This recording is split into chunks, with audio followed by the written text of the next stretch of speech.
Ben McGrath here on the Campbell River Show for another episode of CR Pro Tips. How to check a used vehicle before you buy it. I'm here with Pat from Campbell River Auto Center. Hi Pat. Hello. So you are gracious enough to let me bring my vehicle in. It's a little bit dirty inside. Is that going to be a problem? No, that's okay. All right, let's go and take a look in right now and we'll learn something today, I'm sure. So the first thing you want to do is you want to make sure that the engine's cold.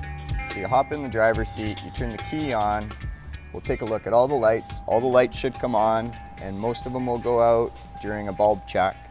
And you take a look at the coolant temperature gauge, make sure it's down on the cold mark. Once you've done that, you can pop the hood and we'll go take a look under the engine.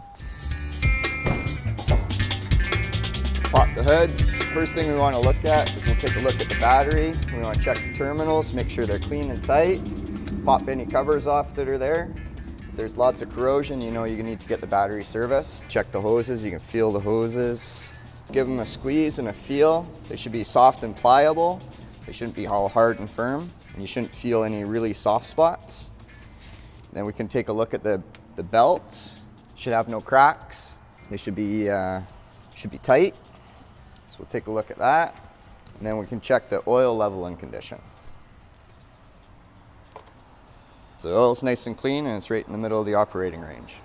And at this time we can check things like the power steering fluid. The level is right at the cold marks, which is good. And this system, the rad cap's way over top of the engine.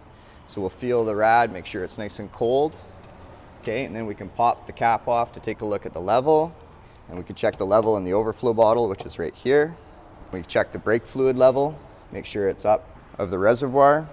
If the brake fluid's really low, you could have either A, the brakes are worn right down and all the fluid's down in the calipers, or B, there's a brake fluid leak. So once we've checked everything under the hood, we want to start the engine. We want to listen for any abnormal engine sounds. Okay, so we'll just go ahead and start it up.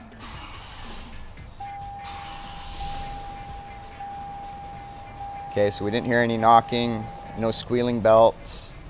So far the engine sounds good.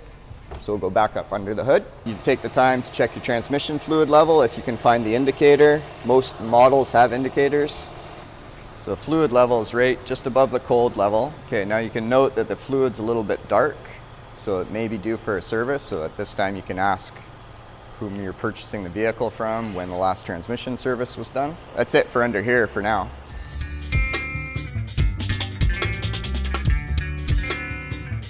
Okay, so now that we got the engine running, we'll let it go through its normal warm-up cycle. We'll check things like the horn. So the horn works on this one.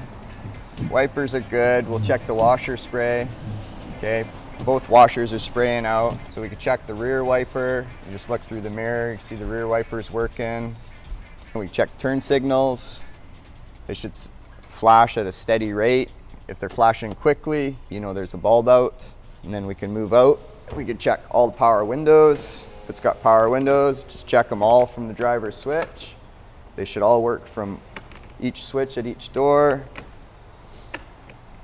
So once we've checked all the windows from the main switch, we'll check things like seat belts. We'll pull the seat belt all the way out, check the condition of the belt.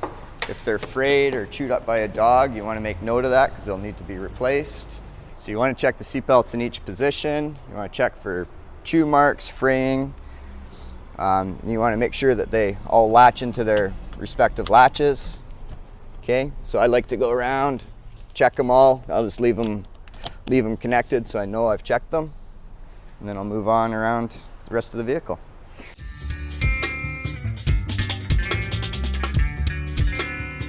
So you want to check things like rust. A lot of times vehicles will rust right around the wheel wells. And then you can check the tire condition, so you can feel along the tread, it should feel smooth.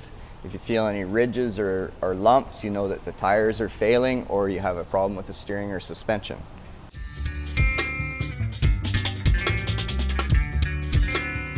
So now you can take a look at the engine. You can look along the valve cover gaskets, make sure there's no major oil leaks. You'll see lots of dirt and debris sticking to the oil if it's leaking out. This engine looks nice and clean at this point. Thanks, Pat. We learned how to walk around a used car at Campbell River Auto Center with Pat. We've checked the dashboard lights and message center. We've checked under the hood. We've listened to the engine. We've checked the oil again and asked about the last service.